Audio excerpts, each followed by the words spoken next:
Hello दोस्तों, मेरा नाम है रनुमा और मैं आपका स्वागत करती हूँ जीएस स्टडी कॉर्नर पे। दोस्तों, आज हम इतिहास पढ़ेंगे। इतिहास में हम आधुनिक भारत के इतिहास के बारे में पढ़ेंगे। इससे पहले मैंने आधुनिक भारत के इतिहास पर कई वीडियो बनाई हैं, तो अगर आपने वो वीडियो नहीं देखी है आप उन वीडियो को भी देख सकते हैं, जिसमें मैंने यूरोपीय कंपनियों की आने का क्रम, उनके आगमन का क्रम और कंपनी की स्थापना का क्रम और यूरोपीय कंपनियां भारत क्यों आई, इन सारे कारणों पर हमने उसमें बात की है। और साथ ही साथ वास्को डी गामा से रिलेटेड जो भी महत्वपूर्ण पॉइंट्स थे उन सारी चीज बिंदुओं पर भी हमने बात की है। तो आज का वीडियो हमारा किस पे है? आज का वीडियो हमारा अंग्रेजों से संबंधित है, यानी ब्रिटिश ईस्ट इंडिया कंपनी से संबंधित है। उनके आने का क्रम, उनकी कंपनी की स्थापना का क्रम, इन सारी चीजों पर हम बात करेंगे। तो चलिए हम अपने टॉपिक पर चलते हैं। तो अंग्रेजों के बारे में हम बात कर रहे थे। अंग्रेज कब क्या करेंगे? 1600 में अपनी कंपनी की स्थापना करेंगे। तो वो जब भारत आएंगे, पहले कौन होता है जो कंपनी की स्थापना भारत में करेगा? ऐसी कौन सी कंपनी होगी? यूरोपीय कंपनी जो भारत में अपनी कंपनी की स्थापना करेगा। तो सबसे पहले पुर्तगाल होते हैं जो अपनी कंपनी की स्थापना करते हैं। लेकिन दूसरे नंबर पे कौन हुआ है? तो अंग्रेज हैं जो 1600 में अपनी कंपनी की स्थापना करेंगे। तो इनके कंपनी की स्थापना का क्रम में कौन सा आएगा? तो 1600 आएगा। इनके आने के क्रम में ये कौन से नंबर पे आएंगे? तो तीसरे नंबर पे आएंगे। ठीक है, चलिए अब 1600 में आएंगे और ये 1947 में जाएंगे, यानी ये आएंगे तो 1600 में ये कंपनी की स्थापना कर देंगे। उसके बाद ये आ जाएंगे, तो उसके बाद क्या होगा? 1947 तक ये भारत में ही रहेंगे, यानी इतने समय तक ये क्या करेंगे? भारत में पहले व्यापार करने आए थे, लेकिन फिर क्या करेंगे? ये शासन करेंगे भारत में। तो 1947 तक ये भारत में रूल करने लगेंगे। चलिए अब हम इसके आगे चलते हैं। तो इंग्लैंड की कंपनी थी, जो अंग्रेज थे, ब्रिटिश ईस्ट इंडिया कंपनी के जो लोग थे वो कहाँ के थे? जो कंपनी थी वो कहाँ की थी? तो इंग्लैंड की कंपनी थी। 1599 में जॉन मिल्टन हॉफ भारत आया, यानी 1599 में जॉन मिल्टन हॉफ ये अंग्रेज था जो पहली बार 1599 में भारत आता है। ठीक है, याद रखिएगा। लेकिन 1599 में जॉन मिल्टन हॉफ भारत तो आएगा, लेकिन मुगल दरबार में नहीं जाएगा। अब बात करते हैं 1600 में। तो 1600 में क्या होता है? ईस्ट इंडिया कंपनी की स्थापना की जाती है। तो ईस्ट इंडिया कंपनी की स्थापना कब होगी? तो सन आपकी क्या हो जाएगी? 1600 हो जाएगी। तो जब कंपनी की स्थापना हो रही थी तो उस समय भारत में कौन रूल कर रहा था? भारत में कौन शासन कर रहा था? भारत का शासक कौन था? तो उस समय इसके बारे में भी आपसे पूछा जाता है। जब ब्रिटिश ईस्ट इंडिया कंपनी की स्थापना हुई भारत में, तो भारत में कौन शासन था? कौन शासक रूल कर रहा था? और साथ ही साथ इंग्लैंड में कौन रूल कर रहा था? ये बातें भी पूछी जाती हैं, तो इनको भी हम ध्यान रखेंगे। उस समय शासन किसका चल रहा था? तो इंग्लैंड में महारानी एलिजाबेथ रूल कर रही थी, शासन कर रही थी। जबकि भारत में शासन कौन कर रहा था? तो अकबर का समय था। अकबर का समय चल रहा था, जिस समय 1600 में कंपनी की स्थापना होती है। चलिए अब हम देखते हैं। तो कंपनी कैसी थी? जो अंग्रेजों की ब्रिटिश ईस्ट इंडिया कंपनी जो थी वो कैसी थी? तो निजी कंपनी थी। निजी कंपनी का अर्थ होता है, इसका मतलब होता है प्राइवेट कंपनी थी। तो ये एक प्राइवेट कंपनी थी। जबकि डचेस ने जो कंपनी की स्थापना की थी वो कैसी कंपनी थी? संयुक्त कंपनी थी। तो इसमें क्या था? थी तो ये प्राइवेट कंपनी, निजी कंपनी थी, लेकिन इसमें महारानी एलिजाबेथ के भी कुछ शेयर थे, है ना? शेयर लगे हुए थे। तो निजी कंपनी थी। अब इसका संचालन करने के लिए जब कंपनी की स्थापना करी गई भारत में, तो इसका संचालन करने के लिए क्या किया जाएगा? इसका संचालन करने के लिए किसी को गवर्नर बनाकर भेजा जाएगा कंपनी का। तो कंपनी का गवर्नर, ताकि कोई क्या करे? उस कंपनी का सही तरीके से संचालन कर सके, उसके सही तरीके से कार्य कर सके। तो संचालन के लिए क्या होता है? संचालन के लिए प्रथम गवर्नर थॉमस स्मिथ को ईस्ट इंडिया कंपनी की, ब्रिटिश ईस्ट इंडिया कंपनी का प्रथम गवर्नर किसे बना के भेजा जाता है? थॉमस स्मिथ को बनाकर भेजा जाता है। इस कंपनी का जो संचालन है पूरी तरह से हाथ में, मतलब बागडोर किसके हाथ में थी? किसके निर्णय चलेंगे? तो उसमें क्या था? तो COD था, एक कोड था। कोड किसे कह रहे हैं? कोड ऑफ डायरेक्टर को।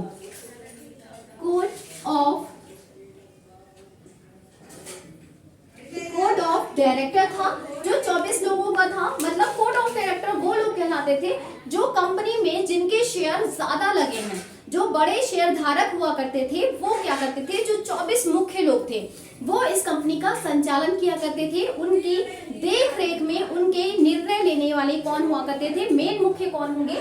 तो COD यानी कोड ऑफ डायरेक्टर इस बात का संचालन किया जाता था कि कंपनी की किस तरह से संचालन किया जाए। अब कंपनी की स्थापना भारत में हो चुकी थी। भारत में इसमें संचालन करने वाला कौन हो जाएगा, तो प्रथम गवर्नर बनाकर भेजा जाता है अंग्रेजों का। तो पूछा जाता है प्रथम गवर्नर कौन होता है ब्रिटिश ईस्ट इंडिया कंपनी का, तो थॉमस स्मिथ हो जाएंगे। अब क्या होता है, 1600 में एलिजाबेथ ने पूर्व में व्यापार करने की इजाजत दी। अब जाहिर सी बात है, जब 1600 में कंपनी की स्थापना हो रही है तो इसकी इजाजत लेकर वो भारत आए होंगे, क्योंकि उस समय इंग्लैंड में कौन कर रहा है शासन, तो रूल करने वाला महारानी एलिजाबेथ थी।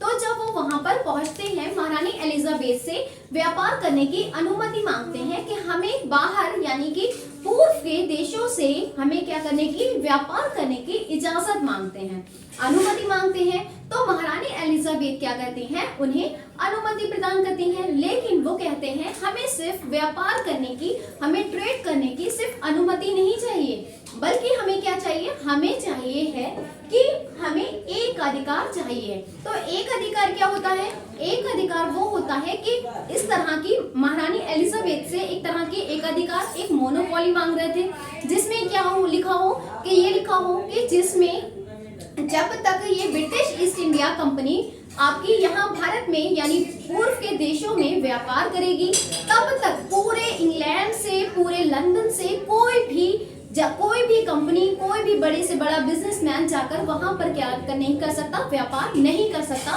क्योंकि एक अधिकार किसको प्राप्त हो गया था, तो ब्रिटिश ईस्ट इंडिया कंपनी को एक अधिकार प्राप्त हो गया था। तो ये इजाजत किससे मांगते हैं, तो 1600 में एलिजाबेथ से, रानी एलिजाबेथ से पूर्व के देशों से पूर्व में व्यापार करने की इजाजत मांगते हैं। कैसी इजाजत मांगते हैं, तो एक अधिकार वाली इजाजत मांगते हैं, जिससे में उस समय जब तक वो अपना कर रहे हैं, उस समय कोई भी बाहर की कंपनी, कोई भी इंग्लैंड भर से कोई भी बड़ा से बड़ा बिजनेसमैन, कोई भी बड़ी कंपनी जाकर पूर्व के देशों से जाकर अपना ट्रेड नहीं शुरू कर सकती, अपना व्यापार वहां पे नहीं लगा सकती। तो ऐसा अधिकार मांगकर ये आते हैं। तो रानी एलिजाबेथ क्या करती हैं, 15 वर्षों का यानी 15 सालों का क्या कर देती हैं, एक अधिकार बनाकर दे देती हैं। ठीक है, अब हम चलते हैं 1600 में। तो 1609 में क्या होता है, रानी एलिजाबेथ हट जाती हैं। उस समय कौन बन जाता है, तो उस समय राजा कौन बनता है, जेम्स प्रथम बनेंगे। अब ये क्या करते हैं, रानी एलिजाबेथ जो एक अधिकार देती हैं, जो मोनोपोली देती हैं, वो कितने वर्षों का देती हैं, तो 15 वर्षों का देती हैं कि 15 वर्षों तक कोई भी कंपनी जाके इंग्लैंड की वहां पर व्यापार नहीं कर सकती, सिवाय ब्रिटिश ईस्ट इंडिया कंपनी के। लेकिन जब राजा जेम्स बैठते हैं, इनकी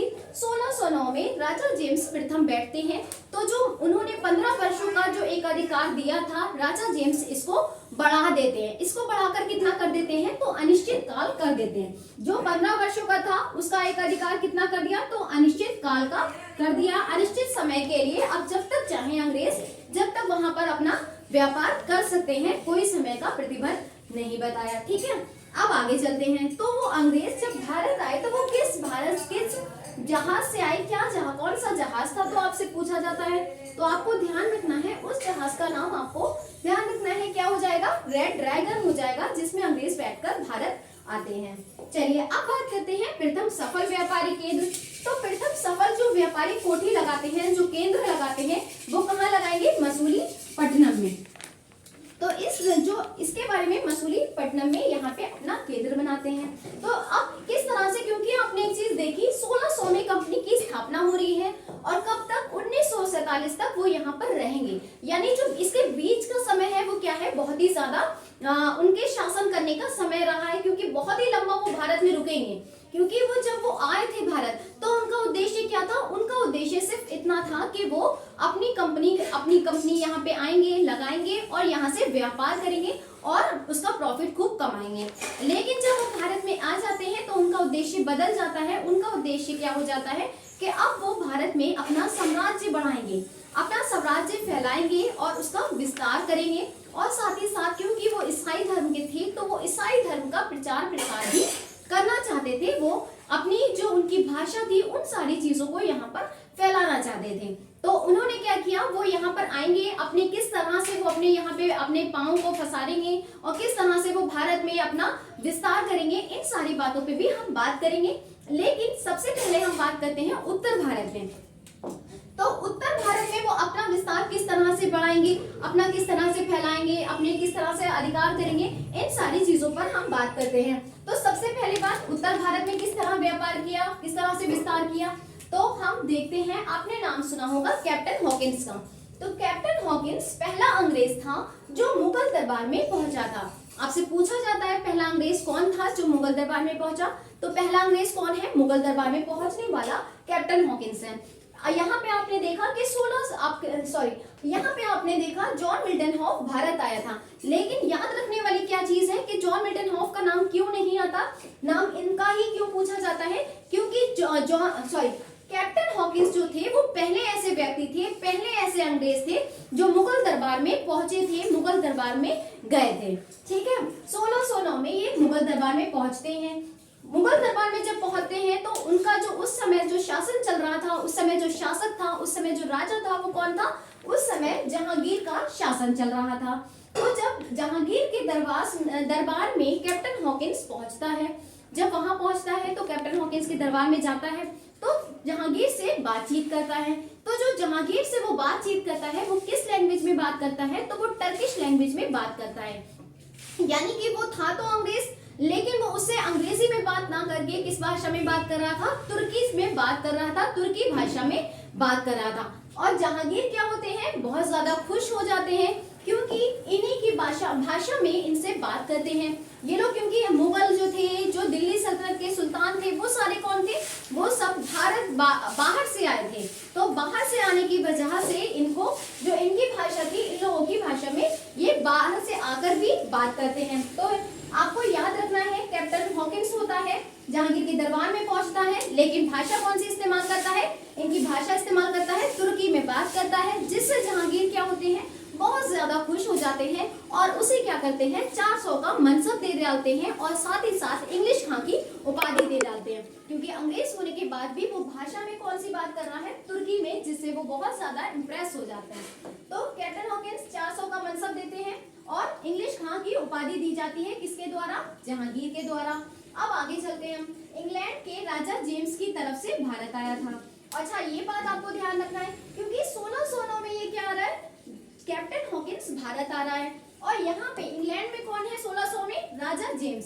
तो ये राजा जेम्स की तरफ से आता है, याद रखना रानी एलिजाबेथ की तरफ से नहीं आता है, ये राजदूत किसका बनकर आता है, तो राजा जेम्स की तरफ से प्रथम अंग्रेज कौन आया था जो भारत पहुंचा था, प्रथम किसके दरबार में पहुंचा था, आपका मुगल हो जाएगा, किसके शासन में, जहांगीर के शासन में, राजा जेम्स की तरफ से भारत आया। अगली बात करते हैं 1615।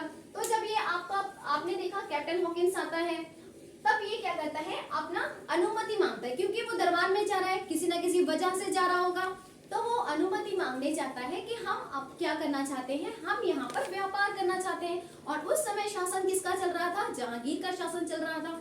तो अगर उसकी बिना इजाजत के अंग्रेज कहीं पर भी अपनी कंपनी नहीं लगा सकते थे, क्योंकि शासन किसका चल रहा था, जहांगीर का चल रहा था। तो मुगलों के आपको पता ही है, तो मुगलों के जब शासन चल रहा था उनसे इजाजत लेने गया था। इजाजत जब लेता है तो वो खुश हो जाता है, साथ में ये भी देता है और ये भी देता है और साथ ही साथ अनुमति भी दे देता है ताकि वो अपनी फैक्ट्री लगा सके उत्तर भारत में। अब वो अनुमति दे देता है। तो 1615 में क्या होता है, उत्तर भारत में ट्रेड करने, उत्तर भारत में व्यापार करने की इजाजत कौन देता है, तो कैप्टन हॉकिंस मांगता है। लेकिन 1615 में कौन आता है, टॉमस रो भारत आता है। टॉमस रो कौन सा है, ये दूसरा अंग्रेज होता है जो राजा जेम्स का राजदूत बनकर मुगल दरबार में पहुंचता है। ये क्या करेगा, इसने सिर्फ किसने मांगी, उत्तर भारत में अपना विस्तार करने, अब उत्तर भारत में फैक्ट्री लगाने की इजाजत मांगता है। लेकिन 1615 में जब टॉमस रो पहुंचता है तो वो क्या करता है, वो पूरे भारत में जहां तक भारत में उन लोग का शासन चल रहा था, मुगलों का, उस शासन में क्या करना चाहता था, अपना व्यापार करना चाहता था, अपनी कंपनी खोलना चाहता था। इसने उत्तर भारत में मांगी, लेकिन इसने पूरे भारत में इजाजत मांग ली थी। किसने मांगी थी, टॉमस रो ने। ये कौन से नंबर का था, दूसरे नंबर का था। अब क्या हमने देखा, तो 1613 में क्या करते हैं, सूरत में सफल फैक्ट्री लगाएंगे। सबसे पहली फैक्ट्री कहाँ लग रही है, तो मसूलीपट्टनम में। ये चीज आपको ध्यान रखना है, मसूलीपट्टनम में,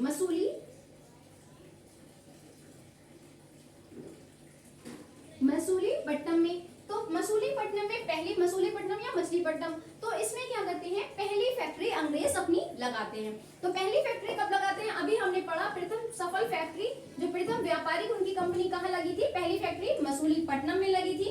उसके बाद 1613 में आपने देखा। उसके बाद क्या होता है, आपकी यहाँ पे भी एक फैक्ट्री लगाई जाती है। आपने सुना होगा 1608 में इन्होंने क्या किया था, सूरत में अपनी प्रथम फैक्ट्री लगाना चाही थी। प्रथम फैक्ट्री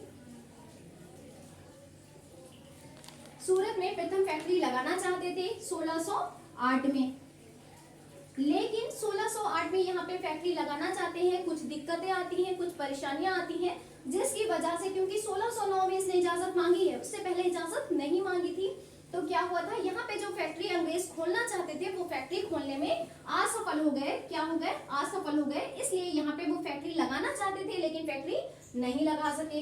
लगाएंगे यहाँ पे मसूलीपट्टनम में। तो प्रथम फैक्ट्री अगर आपसे पूछा जाए, प्रथम फैक्ट्री असफल वाला कौन सा हो जाएगा, सूरत हो जाएगा। कब लगाने की कोशिश करी, 1608 में।